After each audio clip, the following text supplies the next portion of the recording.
All right, so Pete, you and I know each other well, but for those that are listening and for our members, why don't you go ahead and introduce yourself and where you've been on your strength journey? Yeah, so I'm Pete Remmes.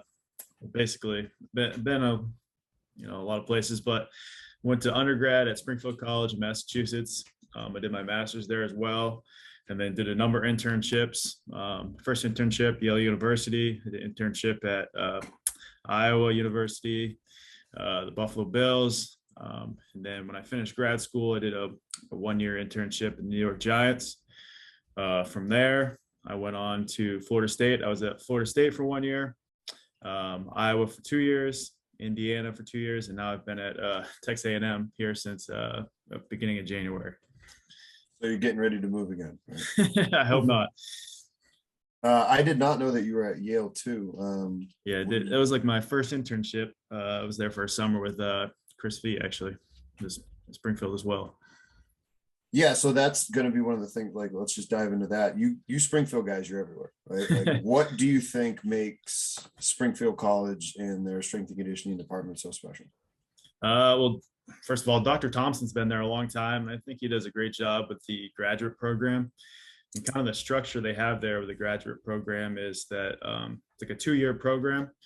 In your first year that you're there, you're kind of an intern for the GA. And then your second year, you can apply to be a GA. And if you're a GA, you're basically the head strength coach for a team. So like when I was there, my second year of grad school, I had football, men's basketball, men's volleyball, and women's sprinters and jumpers. So, you have 4 or 5 years of education in a classroom, and then you kind of get thrown into your head strength coach for a team. So a lot of that stuff you learn in the classroom or, anything like that, you kind of get thrusted into it and learn what works, what doesn't work. You definitely make mistakes. But it's just it's awesome to have that experience right off the bat, which a lot of people don't get when you first start out. Sometimes you go into internship and you're setting up, you're breaking down, and that kind of goes on for a while until you get an assistant job. But having the experience of basically being a head strength coach as like your first real year of strength and conditioning, I think that develops a lot of experience and connections with other coaches, and I think that kind of extends into the field. I think that's something that the field needs. Do you have any plan to try to incorporate that at other places? Like, are you ever trying to get somewhere and kind of put roots down and then help affect that, program as well? I mean, I don't know right now, but I mean, I think that's awesome where something that Dr. Thompson been able to do is provide that for these young strength coaches, because that was, huge in my career where, I was always guy pretty analytical in the classroom. And then, first time I got in front of a group, I'm leading a group. I'm like, oh boy, like, Yeah. So, I mean, that's something I'd be interested in the future, probably, just give it back to the field and, helping young strength coaches and kind of, developing and something like that. How'd they work that? Were like in your senior year, were you writing programs for, other teams, and then like the graduate students were kind of reviewing it and then allowing you to do stuff like that? Or how did that work? Well, I mean, for undergrad, for me, I was, I played football there for 4 years. So Yeah. you had basically four different strength coaches.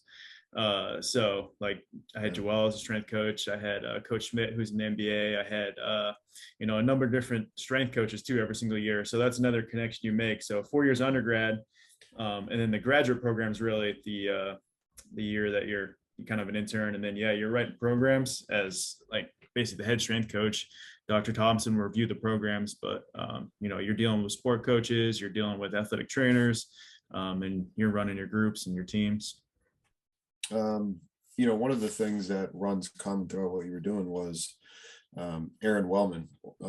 How was that relationship like with him? And you said you spent about 3 to 4 years with him. What's it like working with somebody like that? He was awesome. Actually, when I applied for that New York Giants internship, the year-long internship, there was a coaching change. So when Aaron came in, it was actually kind of happened real quick. And I was just fortunate enough that I was able to get to kind of connect with him. And I didn't know him previously, but, he's so passionate about, everything at strength and conditioning. And he's a guy that, he's been in it 20 plus years, and he's still like every single day, so passionate about learning and developing and, the athletes. And I think that was like huge for me being in there, like my first real job, basically, where I'm learning from someone who just cares so much and he's so passionate about learning. And he was actually, I remember he'd get there. If we started groups at 6, he'd be there at 3:30 because he'd be working on a PhD. He'd do his PhD work for a couple hours, and then, then he'd get ready for the day, and then he'd coach the groups, and then he'd always be learning on the side as well. But learning from someone like that, I think that was huge in my career, and someone I definitely, model a ton of stuff after I do, both as like a strength coach and as a man as well. Which shows us more S&C world is, because I actually know Aaron, and the PhD he was doing it long distance with a university in Australia, which is where I got my master's. So there you go, Justin. There you go. You thought, hey, you're not the third wheel anymore. You're not the third wheel. For the people that just see the one screen, I was just not like listening, hiding in a bush. I was just, didn't have anything valuable to say. I don't think this is anyway, but we have the same tutor, Chris McClellan. He was talking about Aaron all the time. And I actually got to meet Aaron when I was visiting Kier. So I went to the Giants setup. I think it was his last year, or at least the year before that. And they had a pretty cool thing going on. I mean, no players in that day. I think a couple of recoveries, but what a place to be an intern, right? Yeah. I think when we got there, he kind of remodeled the weight room, and, he ran it similar to like a college setting where we had a few groups throughout the day, or just smaller groups. But, I was definitely very, very blessed to be able to work and, learn from him, and kind of being a young strength coach and everything. That was just lucky to be there. How did he take any of that?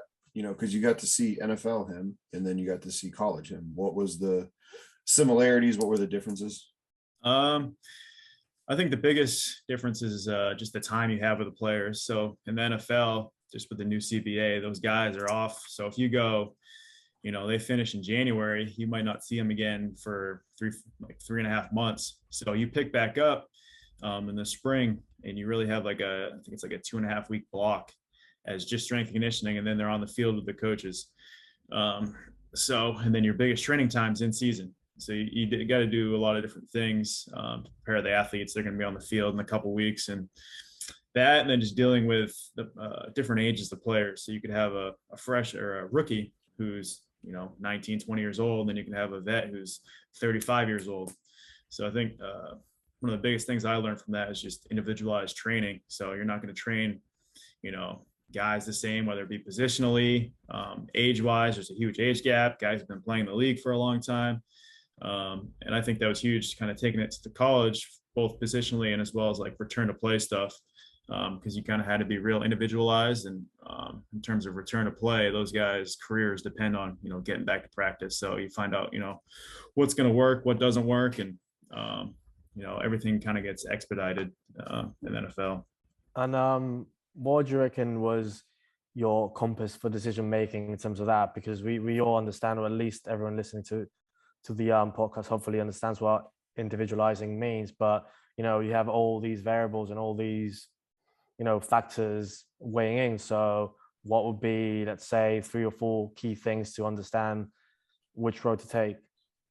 I just think going back and, talking to the players really, and injuries, things they've dealt with in the past, restriction wise, and positionally as well. If as a lineman, obviously going to require more strength, so they might have to do some different things than a skill player who might require some more single leg movement or just speed work. And like I said, the age of the player as well. Like you have a guy who's a quarterback who's 36 years old, and then you have a rookie who's coming in who's 21.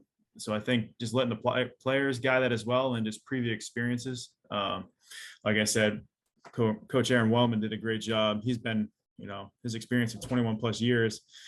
I think just learning from him, as he went through that, and he's been through it many times as well. And just having smaller groups as well, I think helped. And yeah, I guess just learning from the players really, and then going from there.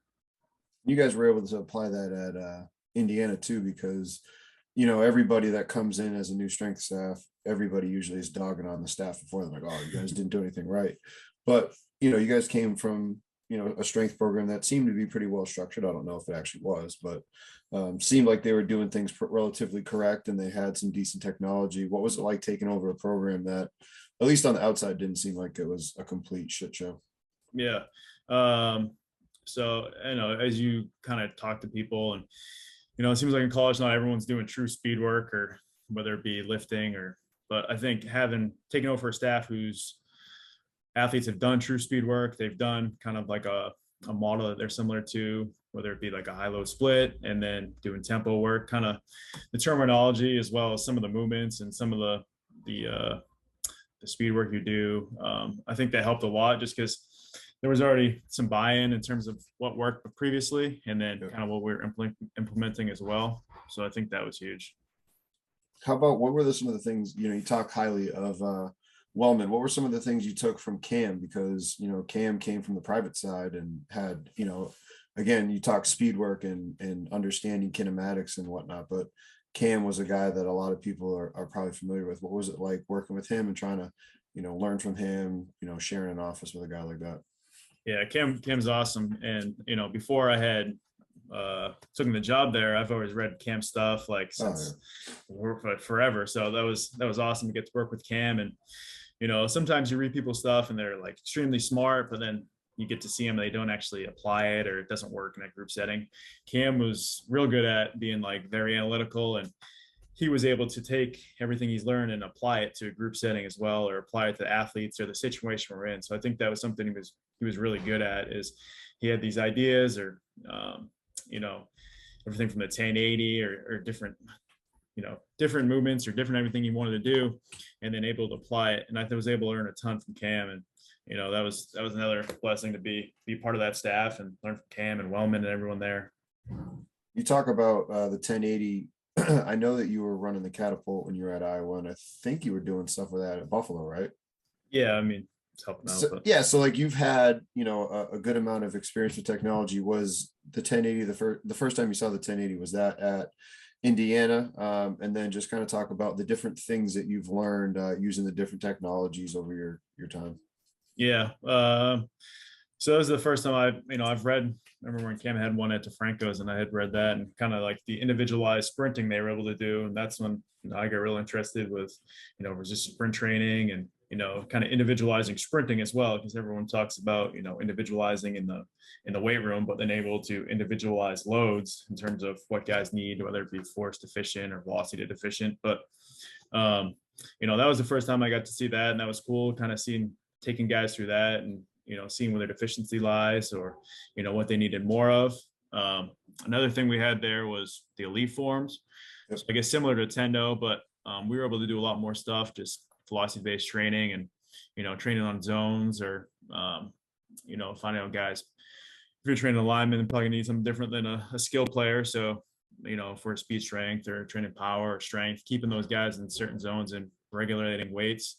And then using the catapult. And that's something that we did, all the places I've been. And then especially here as well, we have Craddock here who does a great job with the catapult, and being able to plan our summer training, prepare the guys for camp, whether it be through, all the volume, and then progressing a periodized plan through efforts, whether it be accelerations, decelerations, total volume efforts, and then preparing them so they're ready for the demands of camp.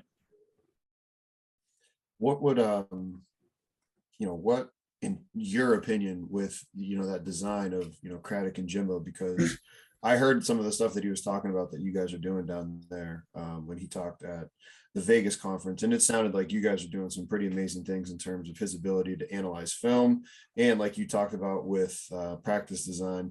How does that relationship work? And then how involved is it? He's talking to Jimbo's talking to you guys. How are you guys going about your practice plan? Well, the good thing is Craddock's been, with Coach Fisher since Florida State. So it's been a long time. And you've been there since, and you kind of have that Florida. Were you at the same time? So I was there too. And I was with Craddock and all right, so Brad and everyone. So yeah. I was able to mute. Yeah, that was the connection I had there too. So, but he does a great job of breaking it down in terms of, what the coaches want to see, and, things that they're interested in. And then for us, talk about creating buy-in. So if we were doing speed work, if we're bringing the guys through it, we can have live speed. So guys are hitting, if we want them to hit, it's a lactic speed day and we want them to hit 90, 95 plus, we have their max speeds and what percentage they should be hitting at, and then make sure they're hitting a certain amount of volume at that distance. And then tempo work as well. So if we want to keep guys in a certain heart rate range to make sure that they're getting an aerobic effect, we'll do the live heart rate tracking. So kind of when we split into our days, we're able to do speed work. So, if we have the plan laid out for that day, obviously things can change, but, if we're trying to hit a targeted volume, targeted number of efforts, speeds, we can kind of do that live, and it creates competition as well for the guys. Now he's doing that while you guys are running the session? So he's got it live on his laptop. And if we had like a walkie-talkie, we can kind of give guys, if we're doing just linear accelerations, we can wave the guys through after, 15 guys go, we can give the top 5. And if, a guy's not hitting 90% and see what's up, or, if he's dogging it that day. But, and then, like I said, on the tempo days would be another thing where we're doing the live heart rate tracking. So if we want to keep guys in a certain percentage, both from a safety perspective, as well as like aerobic development perspective as well, we're able to do that. How are you guys bucketing them now, down to day-and-M, so now your guys are almost done now, right? I'm assuming so. Yeah, so they finished up. They're in finals week right now. So okay, we'll kind of start back up in June now. Okay, so what did you guys do in terms of your ability to bucket them with respect to training, the individualized in the field, or on the field and in the weight room? Yeah, so we kind of broke it up in the winter where we'll go like a 4-day split. We go Monday, Tuesday, Thursday, Friday, and we kind of do an upper lower split where Monday and Thursday would be or Monday and Friday would be like our lower days and like our speed work. And then Tuesday, Thursday would be upper tempo work, where Wednesday is kind of just a recovery day. And then that kind of takes us up into spring ball. But obviously in the winter, you're going to do a lot more lactic speed work because you're not preparing for a camp or anything like that. Tempo volume is very reduced. As you get closer to spring ball, obviously we had to do a little more work as they get prepared for, that period of time. But the way we were able to break up the groups is kind of bucket them in a position. So one group would be, offensive, defensive linemen. One group would be our mid guys, and one group would be our skill guys, and kind of individualized programs based off the guys' positions, and then the speed work as well. So, we have different volumes on the field, different amount of plyos, different types of plyos, and then, different lifts going on in the weight room. Now you guys use an elite form down there too, or what kind of technology? We got that. We got the elite form. We do some testing with our guys when they come in. They'll do like a fusionetics. They'll do like a mid-thigh pull, Nord board. And we use in terms of the weight room stuff, we use the elite form pretty extensively, and talked about the catapult. Now, will you guys have Craddock or one of his staff members in there at a lift so you can kind of run through any Nord board things or any of the isometric mid-thigh pulls, or just trying to keep your training involved and smooth with testing? Are you guys going about it that way? So we'll have the athletic training staff they'll have the Nord boards, and they'll have it on their tablet as well. So if it's implemented on the lift that day, they'll have it and they'll have the data, and they kind of track it, and we share it between, strength staff and the athletic training staff. So we get an idea where guys are at, where guys are trending, or, they might need some extra corrective work, whatever it may be. How much were you guys able to help plan practice with, Jimbo during spring ball? I think Craddock does a good job of communicating to where guys might need to be, like in terms of return to play. So if the guy's been out, like what he needs to do in terms of to get back to a full practice. So limiting certain guys. And I think he has, Coach Fisher does a great job of kind of understanding where guys are at and where they need to be. And he trusts Craddock in doing that, and us bringing them back from return to play. And in terms of using the catapult and the GPS stuff, volume wise, like we talked about, kind of similar to summer, where guys need to be efforts wise, high speed accelerations, decelerations, total volume, load, whatever it may be, and then working them back up to a full practice. Do you see that transition coming more in where coaches are going to slowly start to positions like what Craddock was doing, and having more input from the strength coach? Do you see that pendulum eventually starting to swing? Or, because like you just said, you were at a lot of different places, a lot of, really good places. Do you see that change happening, or what? I mean, I hope so, because I think as a strength coach, I think that's where we can have a lot of, help out a lot in terms of like load management, because that's where, you see a lot of injuries is where guys are just, there's no communication between, sport coaches or strength coaches. And, guys might be doing something in the weight room and then they get doing something in the field. There's no give and take. So I think there's that communication is really big where, in terms of load management, if they're doing something on the field, you need to take back in the weight room, or if, you see something as a coach, maybe we need to implement this guy return to play. He needs to be slower. Or he needs to do certain things before he's back to full speed practice, so an injury doesn't reoccur. You guys doing anything on with respect to mental resiliency or anything extensively with nutrition down there? We have an RD. She does a great job with Just with you guys or with all the just with us, yeah. And she does. We do like a blood panel testing, so guys will get an idea of vitamin How often D you guys less. doing that? I think they do it once or twice a semester. Oh wow.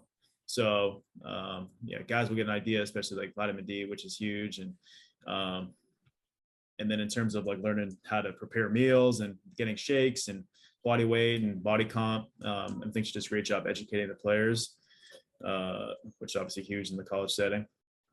And then you guys incorporating any of the, the mental resiliency training within the facility that you guys have there? You have that any, sort of department of there? I mean, I think having like a sports psychologist is always available to the guys, something like that. But in terms of like targeted mental resiliency, we have speakers come in, guys talking, but nothing like a formal, like actual targeted something like that. What would you say has been the biggest shocker? Like, what was the biggest thing that caught you off guard? Going from Indiana University, down to Texas A&M, where it's like the biggest stadium ever, right? Like, I've seen games at Indiana, and I've seen games at A&M. So talk about what the difference has been like for you. Well, I mean, when it comes down to it for us, it's just training athletes for the most part. Obviously, there's gonna be different guys at different places, but I've been, like you said, I've been very blessed to be opportunities I've had, whether it be Iowa or Indiana or Texas A&M, and there's obviously difference between facilities and players and coaches, but at the end of the day, I think a lot of it's similar in what we do and what we teach and everything like that. Yeah, and then talk about like any of the the, I guess, challenges or the things that you've learned across the way. The differences of, all right, you've in 1 year you went from working with Division III kids to professionals, Ivy League kids, professionals, ACC kid, up Midwest. Now, like, what are some commonalities that you've learned along the way? And then what are some things like, if you're working in this sector, like, what would be a piece of advice that you give to, our members and listeners? Well, I think it comes down to whether you have, I guess, the people you're working with, and then in terms of facility, like if we want to do certain things, but we don't have the resources available to us, then you probably can't do that. Like at the D3 level, like if we had like 100, we're training 120 football players in there, and I think we had like 2 tendos. So no, that weight room is nice now. It is. Was it wasn't like that when you were there? No, it was, but I'm saying, okay. There's certain places where you're not going to have. Yeah, I was really lucky to have that weight room as a D3 level. But obviously, like, there's different places where you're not going to have the resources that are available if you want to implement a certain, like, if you want to velocity-based training, but you don't have tendos or anything like that. So I think it comes down to, the equipment they have available to you, the resources, the number of coaches. I know some places where, you don't have the 5 coaches or five full-time coaches. So you have to adapt in terms of, if you want to be individualized training, but you only have 3 coaches and you got 8 different programs going on, that's not going to work as well. So, the manpower you have available to you, the resources. But I think at the end of the day, if you're preparing for American football, the biggest thing is that you're still, preparing them for the game of American football. So I think that's a commonality. The guys are going to need speed work. They're going to need aerobic development. They're going to need certain movement, whether it be like a strength movement, a power movement, plyometric, med ball throws. So figuring out how to get those movements, whether it be like we talk about, if a guy needs a squat movement, a strength movement, it doesn't need to be, you could do a number of different things just to get that stimulus. A plyometric, it doesn't need to be, a box jump. There could be a number of different things you could do. But getting that stimulus, whether it be strength, power, speed, the ball throws, aerobic work, there are a number of different ways to do it. And then how you do it, obviously going to be depending upon resources and manpower and, the players that you're working with.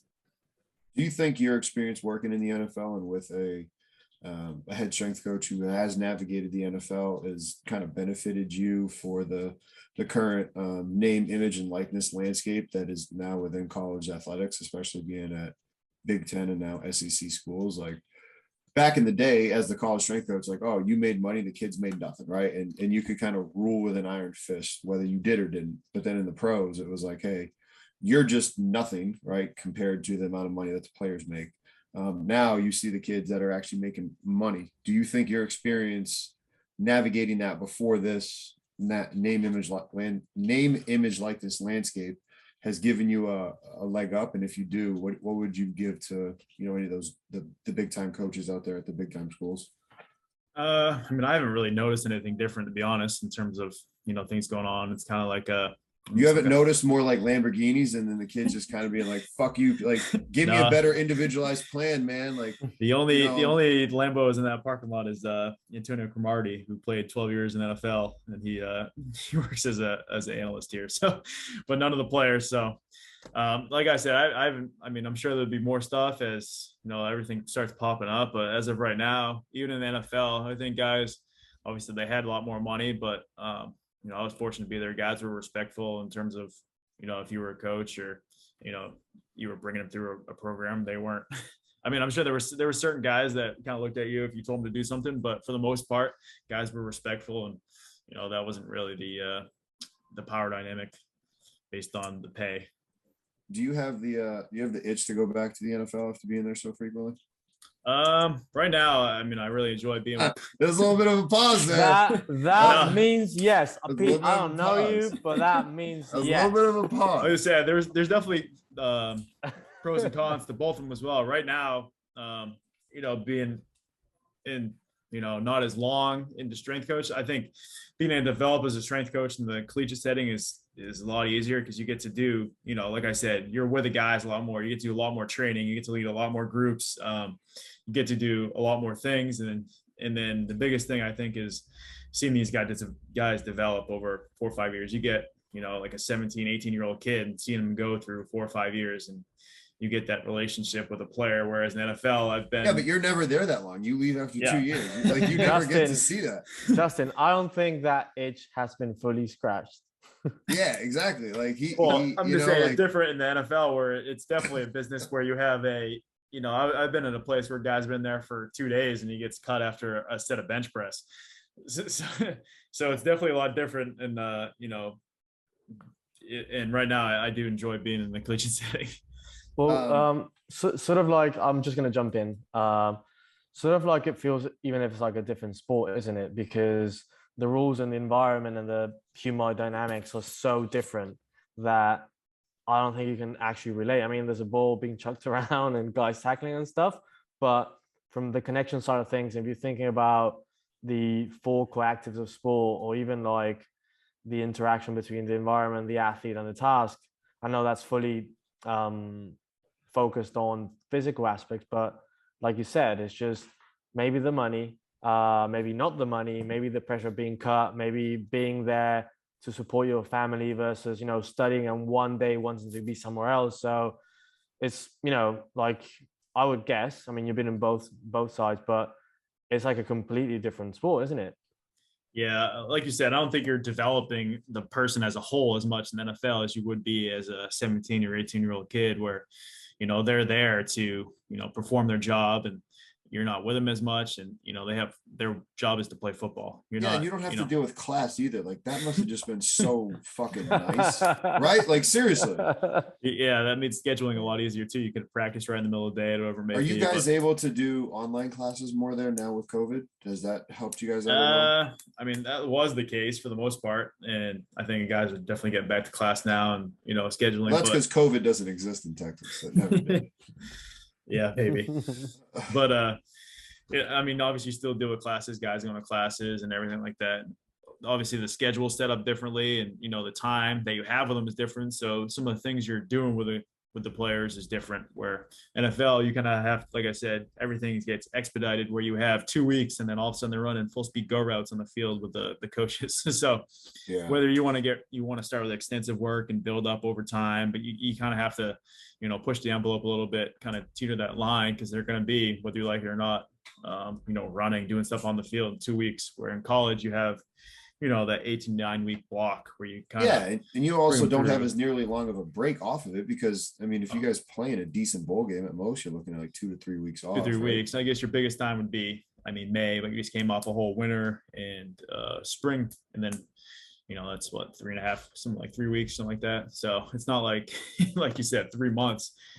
And then even in the summer, the guys will do their spring, and then they'll be off for like, what is it, a couple of weeks before camp starts. So they're like 2 3 weeks off, and then you come back and it's day one of camp, where, as you know, that's kind of, you get thrown on day one of camp is usually the biggest loads of the whole year. But that's like what Fernando said, where it's like it's a completely different sport, because that really is where that paradigm shift. It's like, yeah, it's in season, but that's your most concentrated time to actually try to train them.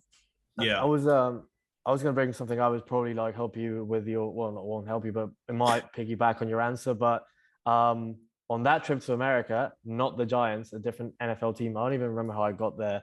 I got invited to one of the camps when they open, to the fans so they can watch them train. And for all the non-Americans and on the football fans out there listening to this, what I found incredibly strange is that they came off to training, and with the special teams, they were doing straight off the bat, right? So full speed stuff. And then they went into the warm-up, like dynamic mobility. I'm like, what? It's like having, sitting for dinner, start with the cake and then be like, what's my entree? And I was like, well, it's been always done this way. And I'm like thinking, is this, well, no, I'm assuming not all teams do that, hopefully, but is this one of them cases in which the talent pool and the athletes you have sort of survive the setup? You just throw everyone against the wall, and then, a couple of guys get stuck in there, and then we play them.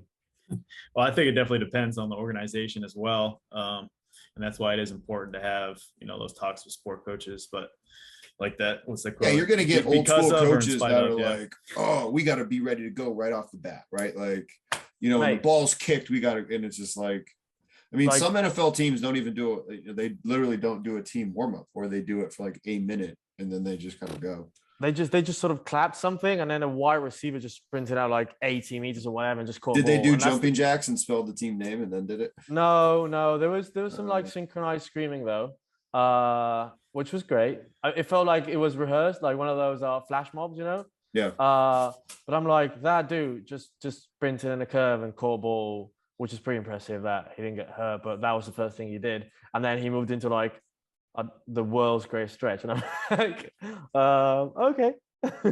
So Pete, where are you originally from? You're from the New York or New England area? I'm from Maine originally. Maine. All right. Yeah. And where, when we were talking before this, where is your wife from then? We're both from Maine. We actually next door neighbors. So then you must be loving the warm weather, not be like, because I'm a Northeast guy originally too. Yeah, it's been good. Like we it's tough being away from home, but looking at the weather app and then switching between Maine and Texas and being away from the snow, because we got 1 year in Florida and that was awesome. You got kind of used to not being in the snow, the warm weather, and then we moved from Maine to Iowa, and that's that year we had like that polar vortex and it was like -30 that whole winter. So it's good to be in the warm weather for sure. When did you have when was your child born?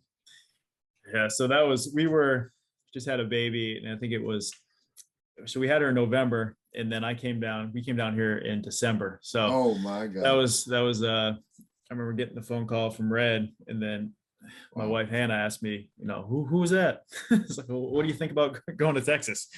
So that was a whole nother situation. But for her, I mean, just my wife has been awesome in terms of, she's been with me since, well, we've been together forever, but we've moved together since New Jersey to Florida to Iowa to Indiana to now to Texas as well. So yeah, talk about exactly. So talk about that to any of our any of our young strength coaches out there that don't have to move a family, but what piece of advice would you give them about starting a family or anything? I mean, because you've had to do quite a bit of moving yourself. Yeah, I mean, I just been so lucky to have my wife, and she's been awesome through everything. And not everyone's wife understands it, and I mean that's totally understandable. We've moved. I mean, like we talked about, having been in one place longer than 2 years for like my whole career, and she's been able to bounce around, and she always finds the house. Like most of the places I get down there, and then she's already got the house ready or the apartment,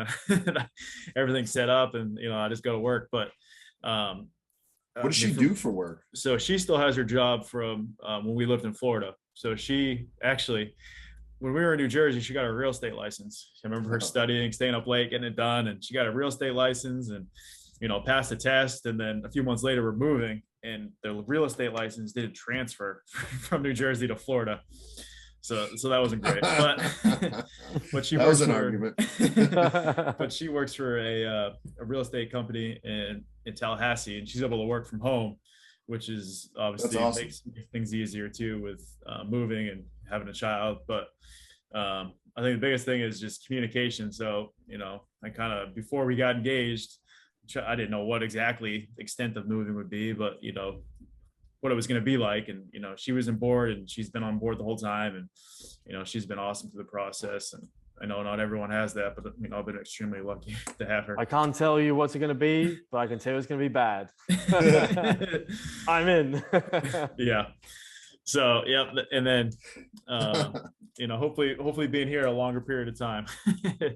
Yeah, no, I mean, and like you said too, that's been one of the things that I actually selfishly wanted to see when I came to Towson, was like, look, I know, okay, you come somewhere new, you can establish something, but if you preach, long-term athletic development through individualized programming, like, okay, do you actually see it? Do you see kids in their 4th year, 5th year, with COVID, their 6th year? Are they still getting faster? Are they still able to, get stronger?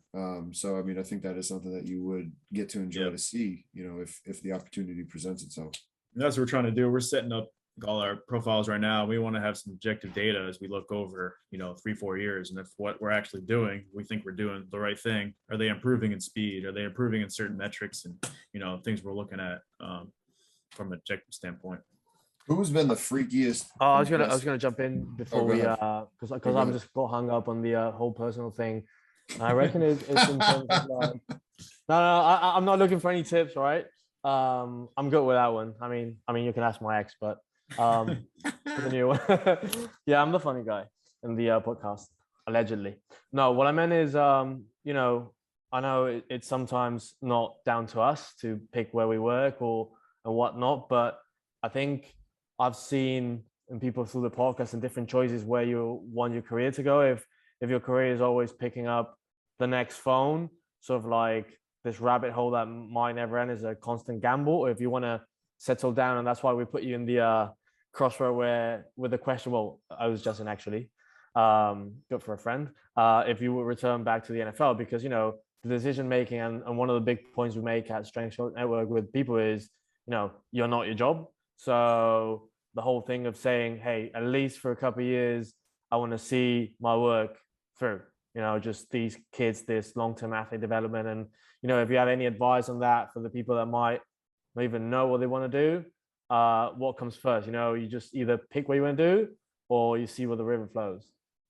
No, I agree. And that's definitely tough. But for me, it was kind of, us being young and not having a whole like established family yet, was kind of advance my career as much as I could, kind of selfishly, because it's tough leaving a place and kids that you've worked with for a couple of years and that you've developed a relationship with, and that is tough, and that's something that stinks about the field. But for me, trying to progress and kind of move up in the field as I go when I'm young, and I think that was big for me, and taking risks when you can. How old are you right now? I just turned 30 in November, so how close in so young. birthdays for you and your child, how far apart? 4 days. 4 days. Yeah. So yeah, got me beat. I'm 2. So my birthday, your birthday no longer exists, just like mine no longer exists. My anniversary. Yeah, it's just makes it easier. Yeah. Like I said, that was but trying to progress. And then, you know, for me too, I was able to work with great people every place I've been at. And it was tough leaving Indiana because I love the staff there and everything. But, you know, taking another step up in my career and working with other great people. And I think that comes into play as well. You're just chasing, you know, a certain logo, or you know, you're going to work with, you know, great people. You're going to be what your role is going to be. You kind of like the establishment and, you know, the sustainability there as well. Yeah. And now that you have a daughter, you know, you're going to want to, you know, be somewhere where, you know, then it's going to turn into, oh, you want to make sure she's in the right school system and all that. Like that's, as a strength coach, you don't think about that right away. But when you have, you know, you go and have a daughter, that does change, you know, your priorities. Yeah. And it certainly did. It's the first time you see your daughter. I know people say that, but until you actually experience it, like everything it puts everything into perspective for real. Who was the freakiest athlete that you've been around amongst, you know, all the different places you've been in? And you can make it a top 3 because you've been in so many spots. Let's see. Like we had at Iowa, Tristan Wirfs. I mean, I still say that about him. Yeah, just his ability to jump and sprint, being 300 and whatever, 20 something pounds. Derwin James at Florida State was a guy who was just like like strength wise, just what he was able to do at that size. And then probably Odell, just the way he moved, and you know, people see the way he caught a ball, and this is the way he moved in practice, and it was unbelievable the stuff he did. Just getting to watch him and perform at his sport. Guys ever ask you like, hey, am I like so-and-so? Like they try to, you know, ask you stuff like that? Not really. I mean, they ask like, you know, kind of habits and things they've done, but I don't know if they try to compare themselves. What's one thing that you want people to, you know or remember about you, you know, your kind of coaching legacy? I know it's cliche, but that, you know, that I cared. And I think that, you know, like we talked about moving around and stuff like that, it kind of might not seem like that, but that I'm there for the athletes and that's our job. Obviously we want to prepare them for their sport and everything like that. But, you know, as I think about, like, I know Wellman used to say this, like if you were coaching your kid, like what kind of coach would you want to be? And if that's their college experience, like I had a great college experience, and then, you know, what kind of experience are you giving these kids for their 4 or 5 years when they're there and as they play this sport, and, you know, they're going through, you know, just think about the challenges you had in college and stuff you went through. So being there for them, and then obviously helping them prepare for their sport as well. Yeah, man. Anything else you want to talk about that you feel like we didn't talk about? You're like, you know what, I want my opportunity to stand up on my soapbox, make sure people know this. I mean, nothing I can think of really. I mean, that's how much of a thorough interviewer Justin is. You have nothing left. Yeah. He guided you into your answers.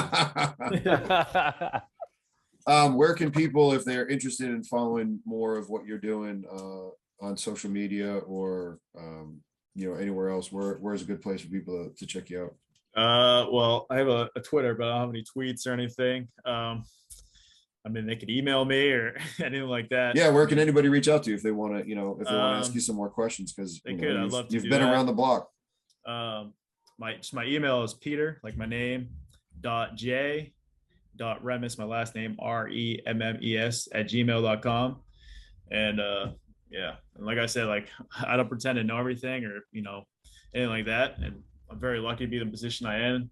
And like I've said this before, like a number of people could have this position. I'm just I'm lucky to be, you know, from connections I made and people I've met to be here. And obviously I've worked hard to be here as well, but, you know, I know how lucky I am to be in a position like this. No, man, thank you very much for taking the time to talk to us. And we appreciate your time because we know it's valuable. Yeah, thank you. It was great. Thanks for having me, guys. In the video, why don't you celebrate by watching more videos just like it? You can also help us on our quest to placate the algorithm gods by liking, sharing, subscribing, and commenting. Thank you.